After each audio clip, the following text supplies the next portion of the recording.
I never forgot the smell of hairspray and the suffocating laughter behind my back in the 11th grade hallway. Now they wear name tags in my company warehouse, heads down as they clock in with their fingerprints. The same people who once pushed me down the stairs at Riverton High now stock shelves for $15 an hour. No benefits, no contracts. They don't recognize me yet. The scared girl they tormented has become someone they'd never imagine. But I remember everything. My name is Jessica Alden. And at 34, I own one of the fastest-growing logistics companies in the Midwest. Core Shift Logistics processes over 10,000 packages daily, manages warehouses across 3 states, and employs nearly 800 people. But this story isn't about quarterly reports or market expansion. It's about the 3 people currently working the night shift in Warehouse B, the same 3 who made my life hell at Riverton High School. I'm sitting in my corner office on the 4th floor, watching the security monitors. The timestamp reads 11:47 p.m. Down in the loading dock, I can see Brittany Hensley, former cheerleading captain, current part-time package sorter, struggling with a particularly heavy shipment. Her blonde hair, once perfectly styled for every school day, is now pulled back in a messy ponytail, strands sticking to her sweaty forehead. She's wearing the standard core shift uniform, navy blue polo, khaki pants, steel-toed boots. The same uniform worn by Troy Mason, who's operating the forklift 2 aisles over, and Zach Dillard, who's scanning barcodes near the shipping station. They have no idea their CEO is watching. They have no idea their CEO is me. The path from Riverton High's most bullied student to this leather executive chair wasn't straightforward.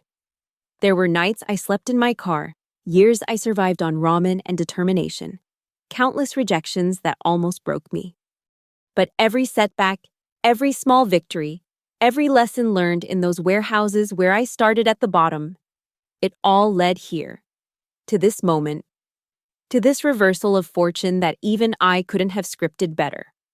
What happened between the day they shoved me down those concrete stairs and the day I signed their employment contracts? That's a story of transformation, of patience, of revenge served not with violence or public humiliation, but with the cold efficiency of capitalism itself. I close my laptop and stand, smoothing down my tailored suit. Tomorrow, I'm conducting performance reviews. Tomorrow, for the first time in 15 years, Brittany Hensley will sit across from me in a small room, and she'll have to look me in the eye. She'll have to call me ma'am and explain why she deserves to keep her job. The thought doesn't bring me joy. It doesn't bring me sadness either. It brings me something far more satisfying: vindication. They created a monster in those high school hallways. They just never expected that monster to sign their paychecks. Riverton High School, 2006. The hallways smelled like floor wax and teenage desperation. I was 15, wearing my older cousin's hand-me-down jeans and a faded Walmart sweater that had been washed so many times the color had gone from black to a sad, mottled gray. My mother worked double shifts at the hospital cafeteria, coming home with her feet swollen and her eyes hollow. We lived in a 1-bedroom apartment above a liquor store on the wrong side of town. Being poor at Riverton High was like wearing a target on your back. Being poor and quiet? That made you pray.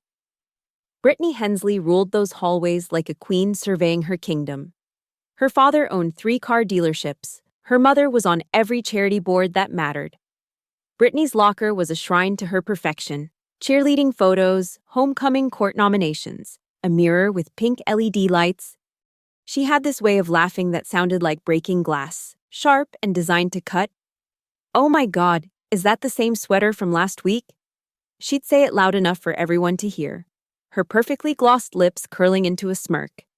"Jessica, honey, they have this thing called a washing machine.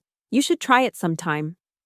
Troy Mason was her faithful lieutenant, all 6 feet of football muscle and empty swagger.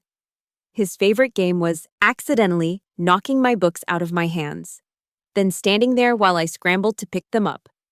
"Sorry, didn't see you there," he'd say, even though his friends would already be filming it for Snapchat. "You're just so invisible." But Zach Dillard was the cruelest. He had a genius-level IQ and used every point of it to craft insults that burrowed under your skin. He'd write anonymous posts on the school forum, dissecting everything from my thrift store clothes to the way I ate my free lunch alone in the corner of the cafeteria. A sociological study of the bottom feeders of Riverton High. He'd titled one particularly vicious post. It got 300 likes. The stairs incident happened on a Thursday in May, 2 weeks before junior year ended. I was carrying my books down the main staircase when Brittany appeared at the top, flanked by her usual crew. "Look, it's Walmart, Jessica," she announced. "God, those shoes. Are those from the children's section?" I tried to move past them, keeping my head down. That was my strategy: invisibility, silence, survival. But Troy stepped in front of me. "We're talking to you, trailer trash." "I don't live in a trailer," I said quietly. "Oh right," Zach chimed in. "You live above that sketchy liquor store. I bet your mom gets a discount, right? Is that why she—" I never heard the end of that sentence. Someone's foot shot out, I never saw whose, and suddenly I was falling. Books flew everywhere. My knee hit the edge of a step, my shoulder slammed into the railing. I tumbled down 8 concrete steps before landing in a heap at the bottom. The laughter echoed off the walls. Someone was filming, multiple someones. A teacher finally appeared. Mrs. Garrett, who conveniently hadn't seen anything. "Jessica, are you all right? You need to be more careful on the stairs." I limped to the nurse's office alone, blood seeping through a tear in my jeans, my shoulder already turning purple. The video made the rounds by lunch. "Girl eats shit on stairs" got over 1,000 views before the day ended. That night, sitting on our threadbare couch with a bag of frozen peas on my knee, I made a decision. I wouldn't cry. I wouldn't transfer schools. I wouldn't give them the satisfaction of breaking me. I finished junior year with perfect grades, ignored the whispers and the pointed fingers, and walked across that stage to get my diploma 18 months later like a soldier completing a mission. When I left Riverton High for the last time, I didn't look back. But I remembered everything, every insult, every shove, every moment of humiliation. I promised myself that someday, somehow, the power dynamic would shift. I just had no idea it would shift so completely in my favor. The first job was at a distribution center 40 miles outside Riverton. 4 a.m. start time. $8.50 an hour, no benefits. I unloaded trucks until my hands bled through the cheap work gloves, then bandaged them up and kept going. During breaks, while others smoked cigarettes and complained, I studied the operation. How packages moved through the system, where bottlenecks formed, which supervisors knew their stuff and which were just collecting paychecks. Nights. I attended community college, business administration, because it was practical. Supply chain management, because I'd learned to see opportunity in those warehouse aisles. I wrote papers on inventory optimization while my mother slept on the couch, too tired to make it to bed after her second shift. My notebook from those years is falling apart now, held together with duct tape and stubbornness. Every page crammed with ideas, calculations, flowcharts drawn in pencil and redrawn in pen when I was sure they'd work. Midwest Small Business Logistics Solution was scrawled across the top of page 47, underlined 3 times. The first attempt at starting a company was a disaster. I'd saved $3,000, partnered with a guy named Derek who claimed to have connections. He disappeared with $2,200 and left me with a garage full of shipping supplies I couldn't afford. I sold them at a loss, picked up extra shifts, and started saving again.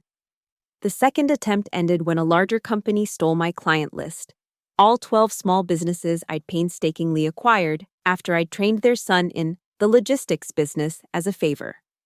Banks laughed at my loan applications. 23 years old, no collateral, no network, no rich uncle to co-sign. One loan officer actually said, "Maybe you should consider something more realistic for someone like you. Someone like me, poor, female, nobody." But Ted Kowalski didn't see nobody when I pitched to his small venture capital firm in Chicago. I'd driven 6 hours in a car that broke down twice, Walked into that meeting wearing my only suit, bought at Goodwill and tailored with YouTube tutorials, and laid out my vision for core shift logistics. Small businesses in the Midwest are bleeding money on shipping, I told him. They're too small for the big players to care about, but together they represent a $12 billion market. I've worked in those warehouses. I know exactly where the inefficiencies are. Give me $50,000 and I'll show you 40% returns in 18 months. He gave me $75,000. The first core shift warehouse was 8,000 square feet of concrete and possibility. I hired carefully, people who worked like they had something to prove. Because they did. Former addicts staying clean. Single mothers needing flexible schedules. Immigrants whose engineering degrees meant nothing here but who could optimize a loading dock like Mozart conducting a symphony. We undercut the competition by 15% and over-delivered by 200%. Word spread through the small business community like wildfire. That boutique in Des Moines, that craft brewery in Milwaukee, that family-owned sporting goods chain spread across rural Illinois. They all had the same story. The big logistics companies treated them like afterthoughts. We treated them like partners. Year 3. We expanded to a 40,000 square foot facility. Year 5. We had 4 warehouses across 2 states.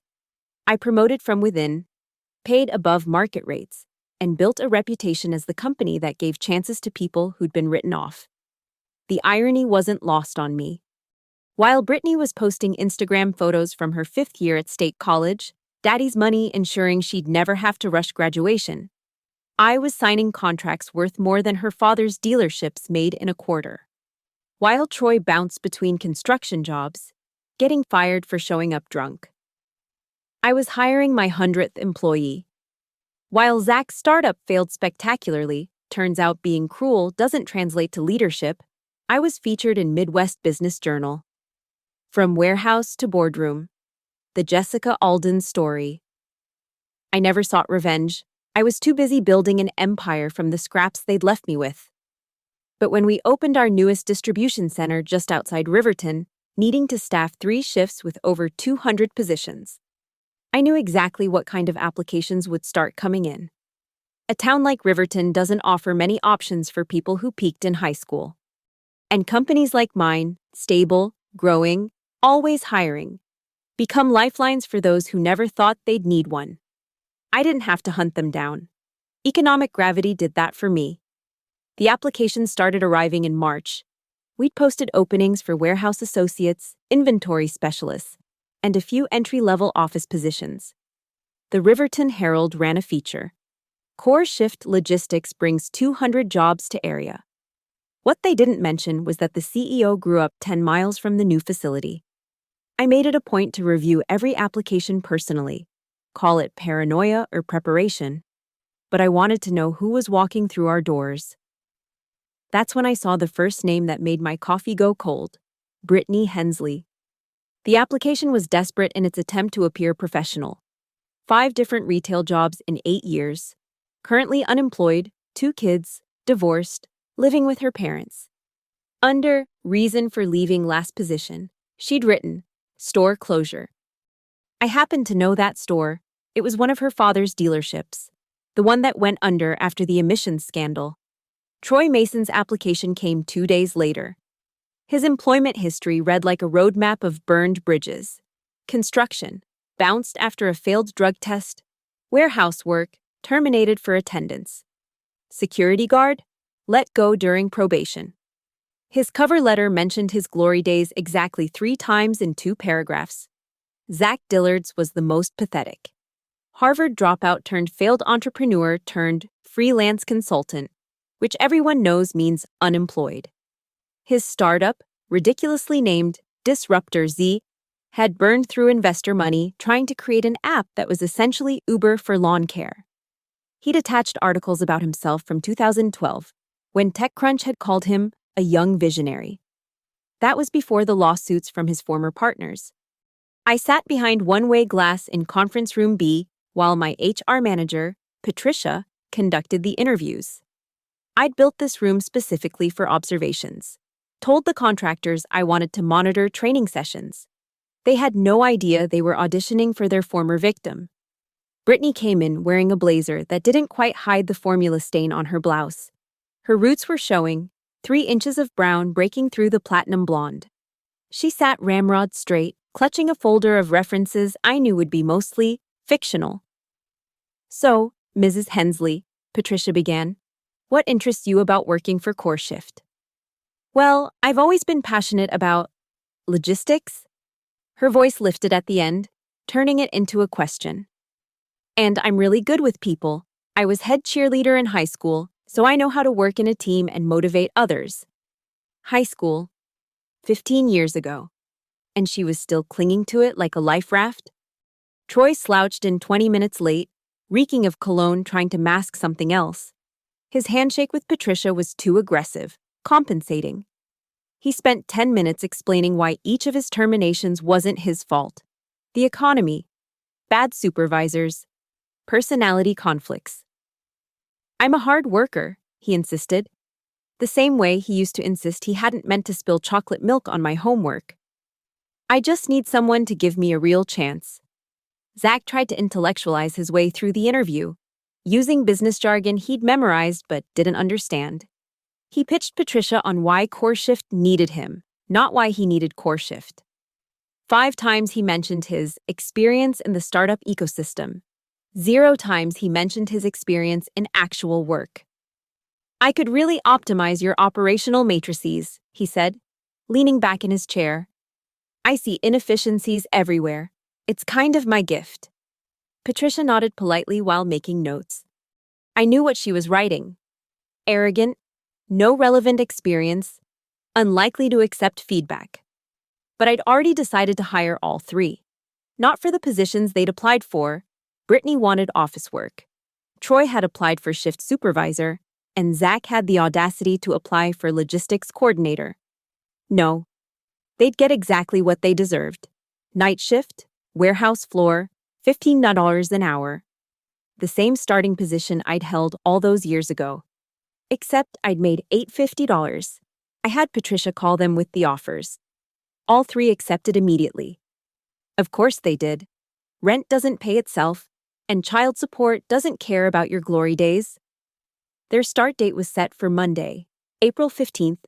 Night shift orientation began at 10 p.m. They'd train together, work together, and slowly realized together that their supervisor, mentioned only by her first name during training, was the same Jessica they'd pushed down the stairs. I marked the date in my calendar with a simple note. Full circle. I watched them on the monitors for the first month. Never intervened, never made my presence known. Just observed as they learned what I'd learned at their age. Warehouse work is hard, unforgiving, and cares nothing for who you used to be. Brittany struggled with the pace. Her scanner beeped angry red every time she missed a barcode, and she missed plenty. Her trainer, Marcus, a man I'd promoted from the floor to shift lead, showed infinite patience as she fumbled with packages that seemed to grow heavier each night. "The quota is 30 packages per hour minimum," Marcus explained for the 3rd time. "You're averaging 18. I could see her jaw clench on the grainy security feed, the same jaw that used to clench before she'd deliver some cutting remark about my poverty. Now she just nodded and tried harder, sweat darkening the collar of her uniform. Troy's problem was authority. Every instruction from Marcus was met with barely concealed resentment. He'd been a captain, a leader, a somebody. Now he was just badge number 447, expected to follow safety protocols and clock in on time. "You need to wear the back brace when lifting," Marcus told him after catching him free lifting a heavy box. "I've been lifting since high school," Troy shot back. "I know what I'm doing." Marcus didn't argue. He just wrote it up. 3 write-ups meant termination.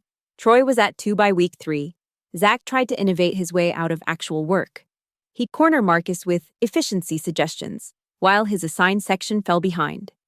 He created elaborate systems that took longer than the standard procedure. He questioned every policy, challenged every method, and accomplished less than anyone else on the shift. The revelation came gradually. First, they noticed the company photos lining the hallway to the break room. A timeline of Core Shift's growth, including a prominent picture of me shaking hands with the governor at the job creation ceremony. The photo was strategically lit, professional, polished, but unmistakably me. I heard about Brittany's reaction secondhand from Marcus. She'd stopped dead in the hallway, staring at the photo, then hurried to the bathroom. She was gone for 15 minutes. When she came back, she was pale and wouldn't meet anyone's eyes. Troy figured it out when he saw my name on his disciplinary warning. Jessica Alden, CEO. He'd laughed at first, surely it was a different Jessica Alden. But then he'd Googled, and there I was. Forbes under 40. Midwest Entrepreneur of the Year. The girl he'd tormented, now worth more than everyone he knew combined. Zach's discovery was the most satisfying.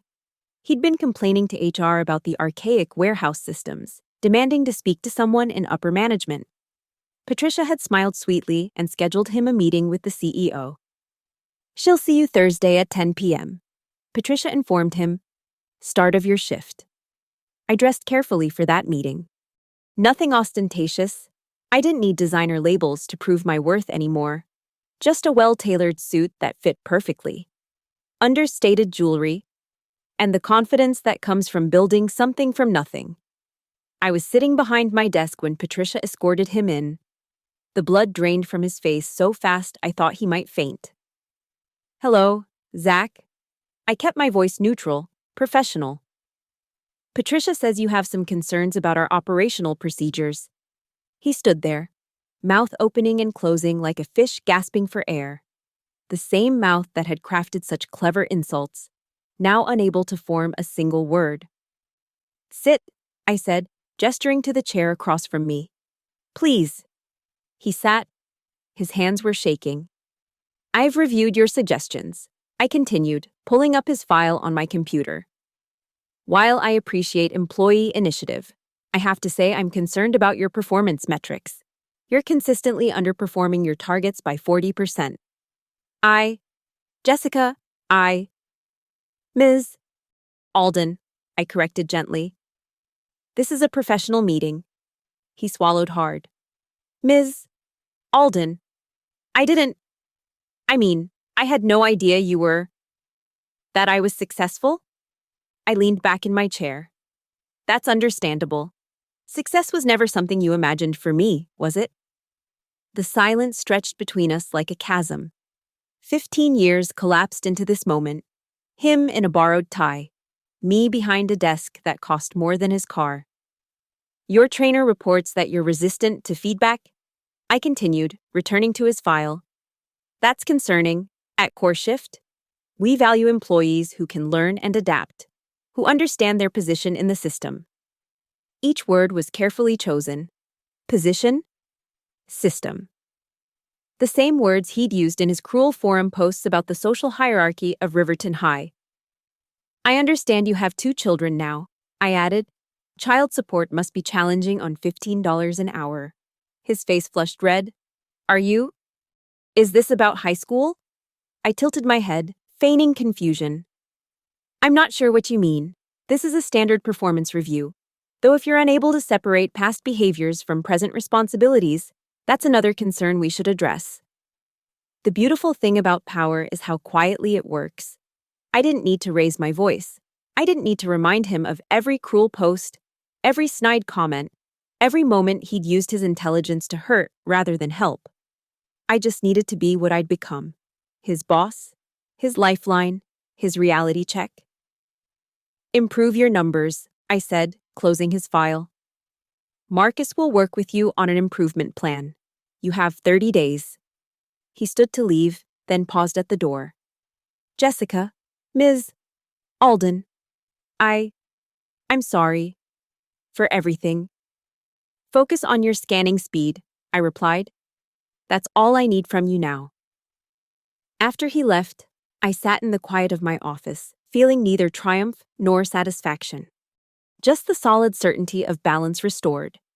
They'd thought they were teaching me about power back in high school. They had no idea they were creating their own future's architect. The annual performance reviews were scheduled for the first week of June. I typically delegated these to department managers, but I made an exception for 3 specific employees. Their meetings were booked back to back on a Thursday evening, starting at 9 p.m. Brittany was first. She knocked tentatively on my office door, clutching a folder against her chest like armor.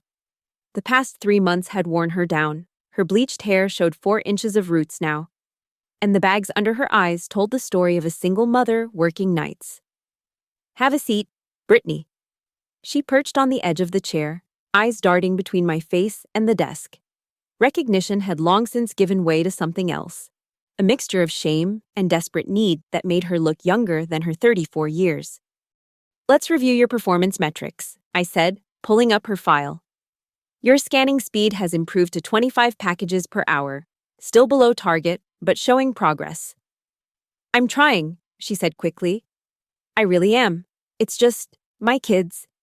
And the night shift makes it hard to—" "I'm not interested in excuses." I kept my tone measured. "I'm interested in results." Her hands twisted in her lap, the same hands that had shoved me into lockers, that had applauded when I fell down those stairs. "However," I continued, "Marcus notes that you're reliable. No missed shifts, no write-ups for safety violations. That counts for something." She looked up, hope flickering in her eyes. "Tell me, Brittany, where do you see yourself in 5 years?" The question hung between us. I'd been asked the same thing once, by a guidance counselor who'd already decided my answer didn't matter. Trailer Trash didn't have 5-year plans. I need this job," she whispered. "My daughter, Kaylee, she's smart, really smart. She wants to go to college, and I can't." Her voice cracked. "I can't let her end up like me. Like her, not like me. The girl she tormented. Like her, the former queen bee now begging for $15 an hour." "Full-time positions come with tuition assistance," I said, "for employees and their dependents." Her head snapped up. "Really?" "Performance-based, of course. Maintain your improvements for the next quarter, and we'll discuss transitioning you to full-time." She started to cry. Quiet, desperate tears that she tried to wipe away with the back of her hand. "Thank you, Ms. Alden. God, Jessica, I was so awful to you." "Yes," I agreed. "You were." The simplicity of it seemed to break something in her. I think about it sometimes. That day on the stairs, how we laughed. I wake up at night sometimes and hear that laughter. And now it sounds different. It sounds like cruelty. I finished. Because that's what it was. She nodded. Mascara running. "I'm sorry. I'm so fucking sorry." "I don't forgive you," I said evenly. "But I'm willing to employ you. Your past actions don't erase your current responsibilities, and your current needs don't erase your past actions. We both have to live with that." Troy's review was shorter. He'd accumulated 4 write-ups, 1 more than the allowed maximum. By policy, he should have been terminated already. "You know why you're here," I said as he slumped into the chair. He'd aged badly. The football muscle had turned to fat, and his face was bloated from what I suspected was more than just poor diet. "Yeah, you're firing me. That would be the standard procedure." He laughed bitterly. "Nothing about this is standard. You think I don't know what this is? Revenge for high school? This is a logistics company, Troy, not a therapy session. You failed to follow safety protocols, shown up late repeatedly, and your productivity is in the bottom 10th percentile. Because you set me up to fail. I gave you the same opportunity as everyone else, the same training, the same expectations. What you did with that opportunity was your choice." He leaned forward, trying to recapture some of that old intimidation. "You were always jealous of us, of what we had. What did you have, Troy? Really? Because from where I'm sitting, it looks like you had a talent for throwing a ball and a complete inability to develop any skills beyond that." His face flushed. "Fuck you. You're terminated, effective immediately. Security will escort you out. Your final paycheck will be mailed." He stood, knocking over the chair. "This isn't over." "Yes, it is. It was over the day you peaked in high school. I just gave you 3 months to prove otherwise." Zach's meeting was last. He'd managed to improve his numbers marginally, just enough to avoid termination. He sat rigid in the chair, every muscle tense.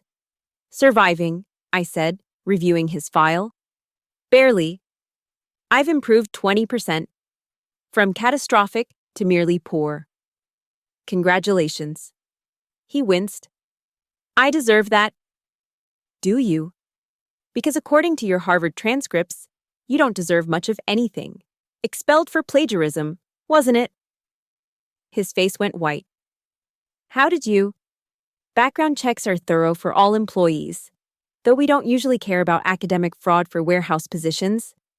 That was a mistake. I was young, pressured to succeed. You were calculating, just like when you posted those sociological studies about me. Tell me, Zach, what would your analysis say about our current dynamic?" He was quiet for a long moment. When he spoke, his voice was flat. "That hierarchies aren't fixed. That power is circumstantial. That the same person you step on going up might be waiting for you at the bottom. Or at the top," I corrected. "The difference is, I didn't wait for you to fall. I built something while you were busy tearing others down. What do you want from me? An apology? Groveling? I want 30 packages an hour, consistent attendance, and no more suggestions about revolutionary innovations. Can you do that?" He nodded slowly. "Yes." "Then we're done here. Maintain your improvements or find another job. Those are your options." As he reached the door, I called out, "Zach, that bottom feeder study you wrote, you might want to revisit your methodology. Seems like you misidentified the species." After they left, I sat in my office watching the sun set over the warehouse district. 3 performance reviews, 3 different flavors of defeat. Brittany broken by life, Troy broken by limitations, Zach broken by his own cleverness. I'd imagined this moment for years. The confrontation, the reckoning, the satisfaction of seeing them humbled. But sitting there in the growing darkness, I felt only the weight of time passing. They were footnotes now in a story that had grown beyond them. My phone buzzed. A text from my CFO about the upcoming expansion to Chicago. 5 new warehouses, 2,000 jobs, a valuation approaching 9 figures. I had an empire to run. They had packages to scan. 6 months later, I stood at the floor-to-ceiling windows of my office, watching the parking lot below. The night shift was arriving, a steady stream of headlights cutting through the October darkness. Somewhere in that procession was Brittany's 10-year-old Honda, held together by rust and determination. She'd made full time last month. The tuition assistance paperwork for her daughter was sitting on my desk, approved. I'd seen her in the break room yesterday, showing Marcus pictures from Kaylee's science fair. First place? The girl had built a model of supply chain efficiency, inspired by her mother's work stories. Troy was gone, of course. Security had found him keying cars in the parking lot the night after his termination. The charges were dropped. I didn't press them. There was nothing left in him worth punishing. Last I heard, he was living with his elderly parents, drinking away what remained of his glory days. Zach still worked the night shift. He'd found his level, competent enough to avoid termination, broken enough to never excel. He kept his head down, met his quotas, and cashed his paychecks. The revolutionary had become exactly what he'd mocked, a cog in someone else's machine. A knock on my door interrupted my thoughts. Patricia entered with a stack of applications. "The new Chicago positions," she said, setting them on my desk. "Over 3,000 applicants for 200 spots." I glanced through them absently, then stopped.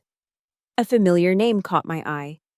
Madison Price, another Riverton High alumnus, another former tormentor who'd made sophomore year a special kind of hell. Her application was desperate, full of gaps and explanations. "Process them all according to standard procedure," I said, handing the stack back. Patricia hesitated. "Even the ones from Riverton?" She knew my history. Most of the senior staff did, in broad strokes. The girl from nothing who built something. "Especially those," I said. "We don't discriminate based on past associations." After she left, I returned to the window. Brittany was down there somewhere, badge scanning her way into another shift. working for the girl she'd pushed down the stairs, grateful for the opportunity. That's the thing about revenge they don't tell you in the movies. It's not a crescendo, not a mic drop, not a moment of triumphant revelation. It's quiet. It's watching your former bullies clock in every night at a building with your name on it. It's signing the paychecks they need to survive. It's being gracious enough to employ them and powerful enough not to care. My phone rang. The Chicago investors, ready to discuss the next expansion. I turned away from the window, from the past grinding away below, and answered. There were bigger things to build, larger victories to claim. They'd taught me about power in those high school hallways. They just never realized they were teaching me how to take it. The last time I saw Brittany was during the company Christmas party.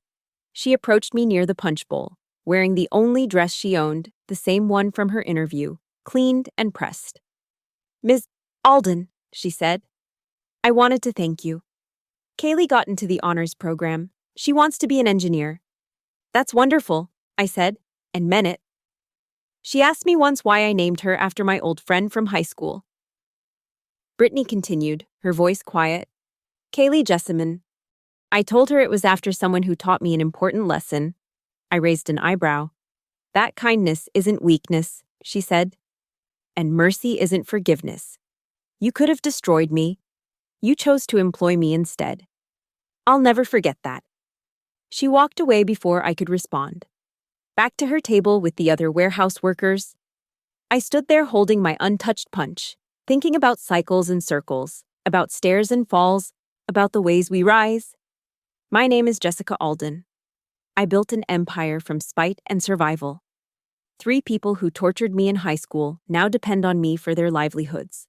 One grateful, one gone, one grinding away in persistent mediocrity. They used to control every moment of my teenage years. Now they request time off through forms I approve. That's not forgiveness. That's the order being restored. Thank you so much for listening to this story. I'd love to know where you're listening from. Drop a comment below and let's connect. If this story resonated with you, please consider subscribing to the channel for more content like this. And I'm curious, have you ever had a moment where the tables turned on someone from your past? Share your thoughts in the comments. Your stories and perspectives make this community special.